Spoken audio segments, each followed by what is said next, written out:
Ludvík Vaculík was a Czech writer and journalist. He was born in Brumov, Moravian Wallachia, a prominent samizdat writer. He was best known as the author of the 2,000 words manifesto of June 1968. Pre-1968, President of Czechoslovakia and Communist Party leader Antonín Novotný and his fellow conservatives had begun taking a more repressive approach toward intellectuals and writers after the Six-Day War of June 1967.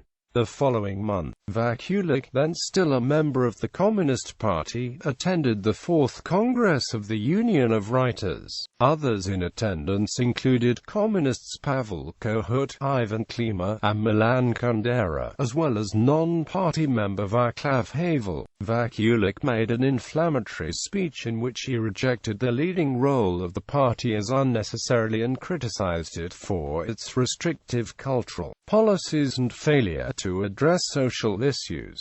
Havel recalled the mixed response of the fellow writers to Vaculík's remarks. On the one hand, they were delighted that someone had spoken the truth, but delight was tempered by doubts about whether direct confrontation on the political level would lead anywhere, and by fears that it could stimulate a counterattack by the power center. Quote, Novotný and his supporters did indeed try to bring the Writers' Union under their control after the Congress, but failed. Vaculík's and other writers' speeches at the conference, with their anti-Novotný sentiments, increased the gap between the conservative Novotný supporters and more moderate members of the party leadership, a division that would contribute to Novotny's eventual fall.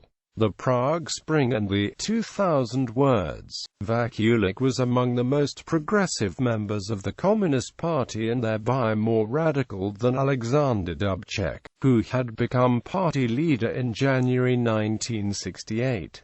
Hence, Vaculík and others generally felt that the reforms of the April Action Program were the minimum necessary and that they should be quickly and firmly enforced, in hopes of influencing voters in upcoming party Congress elections. Vaculík released the manifesto, 2,000 words, to workers, farmers, scientists, artists, and everyone in several major Prague newspapers, complete with signatures of other public figures. The date was the 27th of June 1968, the day after preliminary censorship was abolished by the National Assembly. In the 2,000 words, Vaculík asked that the public demand the resignation of people who have misused the power by criticism, demonstrations, and strikes. He also expressed concern over the recent apprehension regarding the reforms due to the possibility that foreign forces, those of the Warsaw Treaty Organization, may intervene in Czechoslovakia's internal development. If this were to happen, Vaculík argued, the only thing we can do is to hold our own and not indulge in any provocation. We can assure our government with weapons if need be, as long as it does what we give it a mandate to do. Impact of the 2,000 words. Despite the overall moderate tone and Marxist-Leninist orthodoxy, the 2,000 words called for action on the part of the public in case of military intervention and therefore denied the leading role of the party, as Vaculík's 1967 speech had. It was popular throughout Czechoslovakia with both intellectuals and workers, and its popularity only increased after the party officially condemned it. It also significantly increased the concerns of the Soviet Union. Following the 2,000 words, Leonid Brezhnev's party leadership, seeing a situation similar to that in 1956 Hungary developing, used the term counter-revolution to describe the Prague Spring for the first time. If a counter-revolution was taking place, socialism as the Soviet Union saw it was threatened and invasion by Warsaw Treaty Organization troops, as occurred 2021 August 19 1968 was deemed justified. This policy of the acceptability of using force wherever socialism was thought to be threatened would become known as the Brezhnev Doctrine, and Vaculík's 2,000 words was an integral step toward this early application of it. Vaculík as a dissident. After Gustav Husák came to power in 1969 and censorship increased, Vaculík was part of the circle of dissident writers in Czechoslovakia. In 1973, he started Edis Petlist, a samizdat series that he ran until 1979. Others followed with their own series, despite harassment from the party's secret police.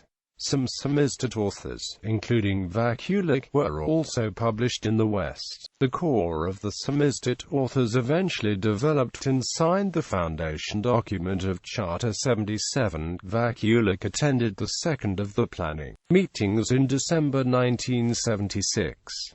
On 6 January 1977, Vaculík, along with Havel and Pavel Landowski, an actor, attempted to take a copy of the charter to the post office to mail to the Czechoslovak government. Their car was pulled over by the party secret police, and all three were taken in for interrogation. Other signatories were subsequently subjected to interrogations and searches of their homes, as well. In late 1978, however, Vaculík published the article, Remarks on Courage, a piece that helped set the tone for criticism of Charterists. Of the original signatories, most were from the intelligentsia in Prague and Brno, and Vaculík and others warned against them becoming so isolated that average citizens could no longer relate to Charter 77.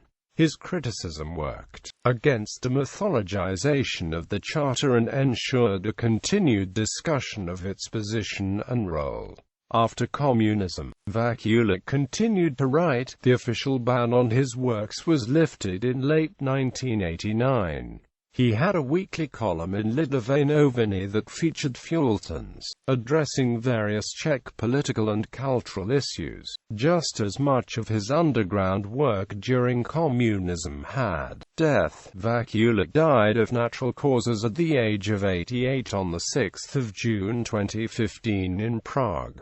Selected works: The Axe, The Guinea Pigs, Český snar, A Cup of Coffee with May Interrogator, The Prague Chronicles of Ludvík Vaculík.